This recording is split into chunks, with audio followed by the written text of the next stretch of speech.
Bonjour, c'est Nadine. Je suis contente d'être avec toi et aujourd'hui on va parler de quitter. Quand est-ce qu'on peut quitter un environnement? Donc avant de commencer à en parler, je vais juste t'inviter à cliquer sur le petit bouton rouge pour t'abonner à ma chaîne YouTube et également à me suivre sur Instagram, Nadine Libert.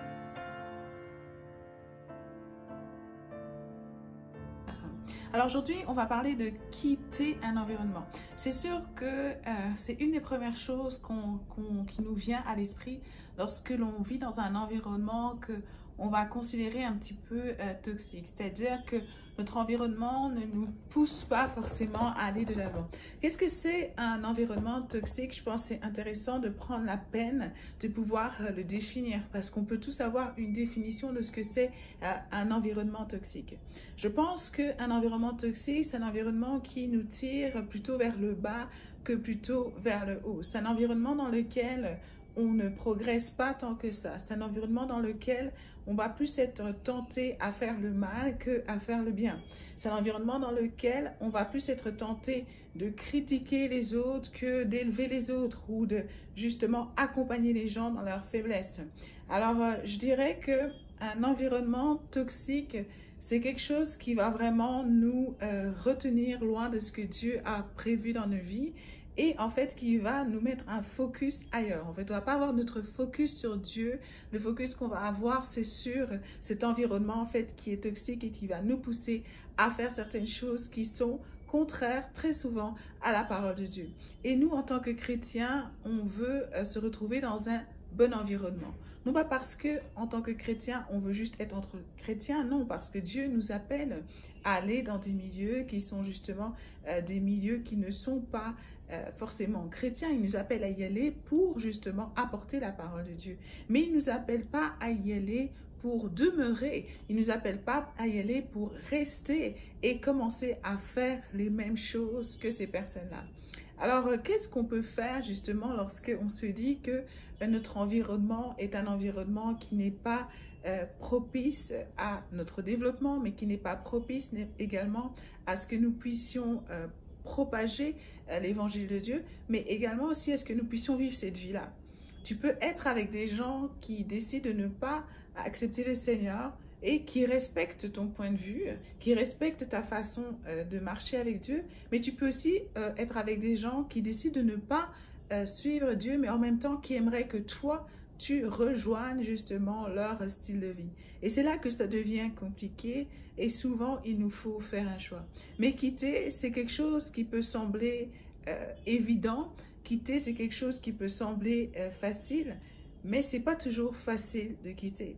Premièrement, on ne quitte pas toujours un environnement que l'on trouve toxique parce que l'on se dit, ben, c'est tout ce que l'on connaît. Pourquoi est-ce que j'irais changer d'environnement? Parce que je pense que cet environnement, ok, ben, il n'est pas parfait, mais je vais m'arranger avec ça. Alors c'est vrai qu'il ne faut pas chercher à quitter tous les environnements à tout prix. Parfois, il y a des endroits que Dieu nous place et qui sont compliqués, dans lesquels Dieu veut que nous puissions rester, afin d'être une lumière aussi, mais afin également de pouvoir développer et travailler en fait sur notre cœur. Mais il faut faire attention que dans ces environnements-là, ce ne soit pas quelque chose qui va vraiment nous tirer vers le bas et qui va nous aspirer.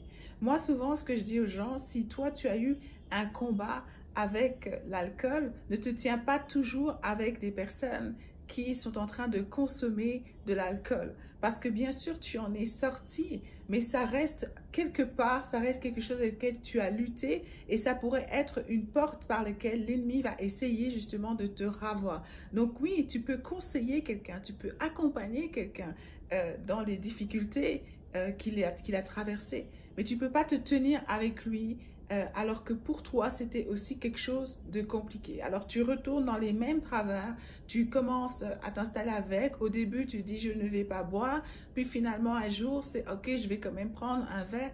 Donc, c'est ne pas te remettre dans des situations qui pourraient justement te faire tomber. Et chacun d'entre nous, mais on se connaît. On sait ce qui est une tentation réelle pour nous. Tout le monde n'est pas tenté par les mêmes choses. Il faut se l'avouer. Tout le monde n'est pas tenté de voler dans des magasins, par exemple. Tout le monde n'est pas tenté je ne sais pas, par le mensonge de manière excessive. En fait, il y a des choses que nous, on fait de manière, en fait, beaucoup plus facilement que d'autres choses.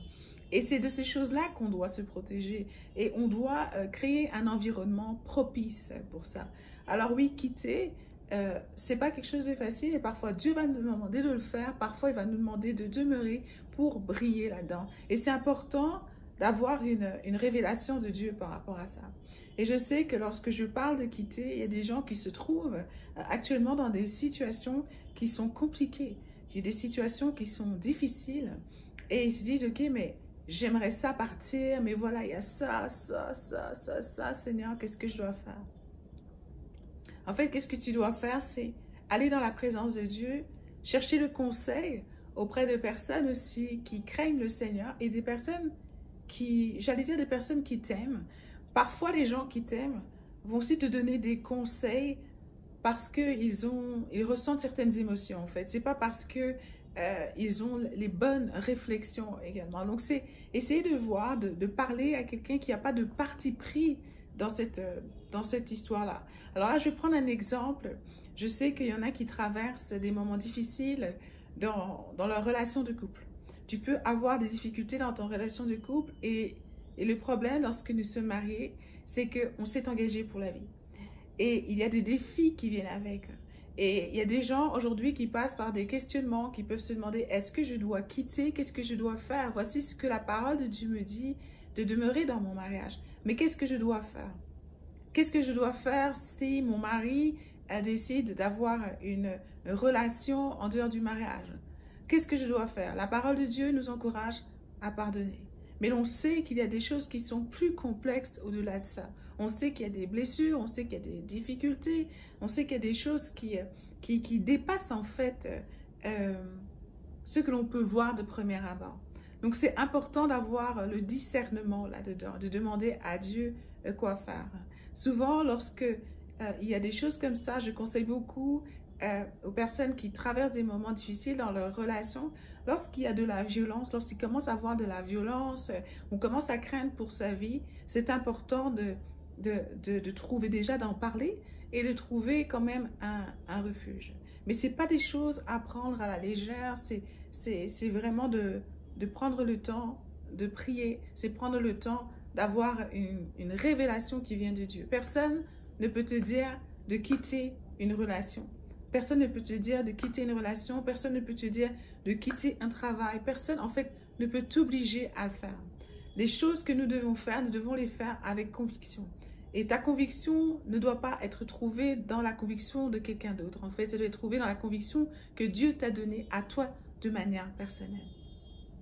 Parfois, ce qui est difficile également, c'est de quitter un environnement parce que justement, on se dit, ben, moi, c'est tout ce que je sais faire. Moi, c'est comme ça que j'ai toujours vécu. Moi, c'est la vie que je connais. Et demain, si je pars, qu'est-ce qui va se passer avec moi? Mais est-ce que justement, je vais être capable d'être une personne différente? On parlait de quitter, on peut quitter une relation, on peut quitter un pays, on peut quitter un travail, on peut quitter une famille. Il y a plein de lieux en fait physiques et que l'on peut quitter. Il y a aussi des lieux que l'on peut quitter en fait. Et c'est bien d'avoir la sagesse de Dieu là-dedans. Quand est-ce qu'il est bon pour toi de partir? Quand est-ce qu'il est bon pour toi de partir? Parfois, il y a des gens qui se disent, ici je suis dans la ville de Kinshasa et je suis vraiment bénie d'être ici. Je passe vraiment un merveilleux temps. Et j'ai l'occasion de parler avec différentes personnes et de me rendre compte de ce qui se passe un peu dans la société. Et je vois qu'il y a beaucoup de défis, je vois qu'il y a beaucoup de femmes qui sont touchées, qui sont éprouvées, beaucoup de femmes qui sont dans la prostitution, beaucoup de femmes qui n'ont que ça pour survivre et d'autres qui se disent que c'est plus facile de passer par là. Et j'avais vraiment une pensée pour ces femmes et je pense que la prostitution, ce n'est pas seulement celle qu'on voit dans les rues en fait. Je pense que rendu même quelque part dans nos vies, même si tu n'es pas spécifiquement dans la rue, même si tu as certains moyens, tu peux aussi tu peux aussi te prostituer d'une certaine manière. C'est juste le prix que tu demandes, c'est juste ce que tu demandes qui est beaucoup plus grand qu'une personne qui est pauvre et qui se prostitue dans la rue. Mais la réalité, c'est que ça reste de la prostitution. Et comment Dieu, lui, a agi, en fait, comment Jésus-Christ a agi vis-à-vis des femmes, en fait, qui étaient dans l'adultère, des femmes qui, en fait, se prostituaient dans un sens. Jésus-Christ, lui, face à la femme adultère, il a pardonné son péché. Alors que les gens voulaient la juger. Il l'a pardonné et il lui a dit, ok, mais tu ne pécheras plus, en fait. Tu ne pécheras plus, il ne faut plus que tu pêches, il ne faut plus que tu refasses ce que tu fais. Et cette femme-là a quitté, en fait. Elle a quitté son ancienne vie. C'était possible pour elle de partir et de quitter ce système de raisonnement, etc. Elle a pu partir de là. Et je veux te dire aujourd'hui que c'est possible pour toi de quitter quelque chose que tu as toujours connu, en fait. Ta réalité de tous les jours, qui dure depuis des années et des années, en fait, tu peux quitter cette réalité-là aussi. Et Dieu te pardonne, Dieu peut pardonner ton péché, peut pardonner la vie dans laquelle tu as été. Pourquoi? Parce que Jésus-Christ est mort à la croix pour le pardon de tes péchés. En fait, il est mort pour le pardon de tes péchés passé, présent et futur. Il est mort pour ces péchés-là, afin que toi, tu puisses avoir une relation avec Dieu. Et on voit l'histoire de la femme adultère qu'après ça, elle a suivi le Christ, elle s'est mise au service de Christ. L'autre histoire qui est également dans Jean, là, on voit l'histoire de la femme samaritaine. Elle, Jésus-Christ lui a demandé de lui servir de l'eau parce qu'il était allé à un puits, il lui a demandé de l'eau. Elle était étonnée parce que normalement, c'est des peuples qui ne se fréquentent pas, c'est des peuples qui ne se parlent pas. Mais lui, il a mis le point sur quelque chose. Il lui a dit, tu as plusieurs hommes dans ta vie. Elle avait plusieurs hommes dans sa vie. On peut comprendre que ce n'était pas une femme qui menait une bonne vie. Elle n'avait pas forcément des bonnes mœurs. Elle n'avait pas une bonne vie. Mais on voit que c'est une femme après qui a propagé l'évangile, le message de l'évangile. La seconde d'avant, elle était dans le péché. Elle faisait de sa vie ce qu'elle voulait. Mais après, elle a choisi d'évangéliser. Elle a choisi de parler de Christ aux gens. Et je voudrais te dire que c'est possible. C'est possible de changer totalement de vie. Ah non, les gens me connaissent comme ça. C'est la vie qu'ils connaissent de moi. Même si je change, lorsqu'on me verra, on se dira toujours... C'est la fille qui a fait ça, c'est la fille qui a commis telle action, c'est la fille qui... Les gens diront toujours des choses. Mais ce qui nous intéresse, ce n'est pas ce que les gens vont dire. C'est ce que Dieu dit de nous. Et lorsque Dieu dit qu'il te pardonne, lorsque Dieu dit que tu es lavé de tout péché, tu es lavé de tout péché. Tu es pardonné. Et tu peux recommencer une nouvelle vie. Les hommes ne pourront pas toujours tous t'aimer et ne pourront pas toujours voir, même s'il y a une évidence de quelque chose qui a changé dans ta vie. Certains vont le voir, d'autres vont être sceptiques. Mais ce n'est pas pour ces gens-là que tu fais ça. Dieu veut vraiment te libérer de tout ce poids que tu peux avoir et t'encourage à quitter un environnement qui n'est pas bon pour toi aujourd'hui.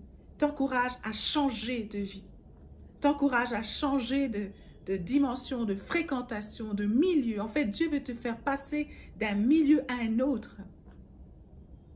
Et ça va prendre que tu renonces à ta vie. Parce que Dieu t'appelle à quitter la vie dans laquelle tu es aujourd'hui.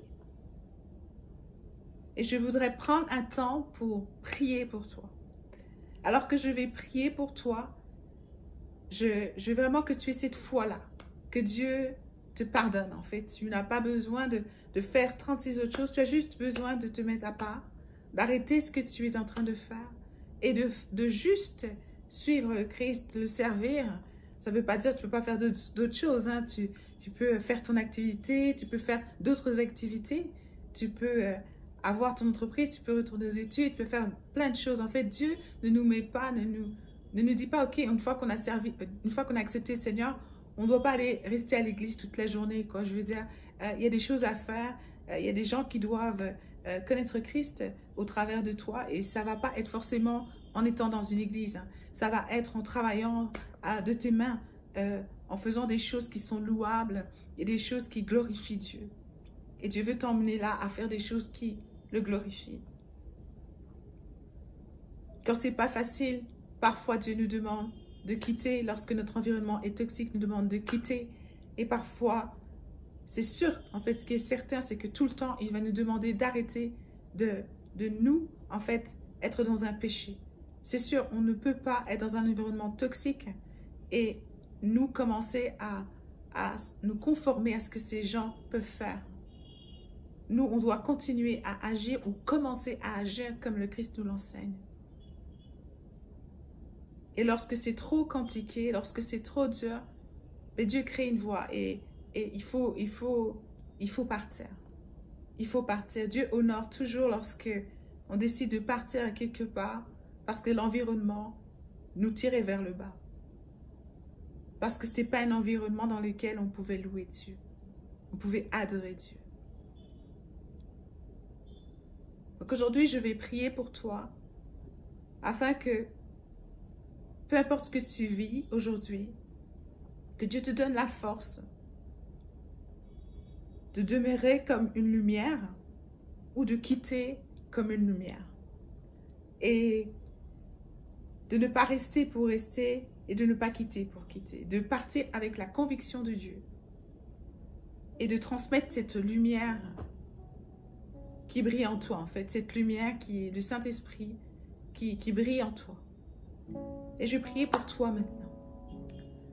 Père éternel, mon Dieu, je te rends grâce et je te bénis parce que tu me donnes cette occasion puis ce privilège de pouvoir prier avec mon frère, ma soeur. Et je prie, Seigneur Dieu, que tu puisses accompagner tous ceux qui vont prendre cette décision, en fait, de juste quitter. Il y en a que tu appelles à quitter afin qu'ils puissent briller ailleurs parce que leur environnement est tellement toxique, il les tire tellement vers le bas. Il y en a que tu demandes de quitter spécifiquement un péché, quelque chose qu'ils sont en train de faire aujourd'hui qui ne glorifie pas qui tu es. Il y en a à qui tu parles précisément. Et je crois sincèrement, Dieu, que tu convaincs les cœurs et tu as convaincu le cœur de ceux qui devaient recevoir cette parole-là. Je prie, Seigneur, aussi pour ceux que tu appelles à demeurer. Il y en a que tu appelles à demeurer dans un pays dans lequel il y a des conflits, il y a des difficultés, et tu leur accordes ta protection. Mais tu as besoin qu'ils soient là afin d'apporter une lumière particulière. Et qu'ils ne peuvent pas quitter cet environnement, en fait. Alors je prie que toi, tu viennes placer une conviction pour eux. De demeurer parce que pour eux, c'est important qu'ils soient là. Parce qu'ils apportent une lumière, parce qu'ils encouragent les gens. Mais je prie, Seigneur, que ton Saint-Esprit les fortifie. Alors, Seigneur Dieu, je te bénis pour tout ce que tu fais au travers des gens que tu appelles à te servir. Je te bénis aussi pour ceux qui sont là et qui se disent, ok, moi, aujourd'hui, je veux quitter mon ancienne vie, mais totalement, en fait. Je n'étais pas chrétien, je ne connaissais pas le Christ, mais je ne pensais pas que quelqu'un était capable de me pardonner. Mais aujourd'hui, je crois que quelqu'un est capable de me pardonner et je suis prêt à renoncer à ma vie et à laisser à ses pieds tout ce que j'avais pu faire avant. Et je prie, Seigneur Dieu, que tu puisses toucher le cœur de ces personnes aussi et les accueillir dans la famille qui est la tienne. Alors c'est dans ton nom, Jésus-Christ, que nous avons prié. Amen. Alors, c'était vraiment un plaisir pour moi de passer ce temps avec toi. J'espère que tu as aimé être avec moi et écouter ces moments sur le fait de quitter un environnement qui pourrait être toxique. Alors, je vais t'encourager à t'abonner à ma chaîne YouTube. Tu vois, il y a le petit bouton rouge. Comme ça, tu vas recevoir en fait les notifications de mes nouvelles vidéos. Mais pour ça, tu dois aussi cliquer sur la petite cloche en fait pour recevoir l'ensemble de mes notifications. Puis, suis-moi sur Instagram. N'hésite pas à m'écrire. Ça me fait toujours plaisir de discuter avec toi. Et je te dis à très bientôt.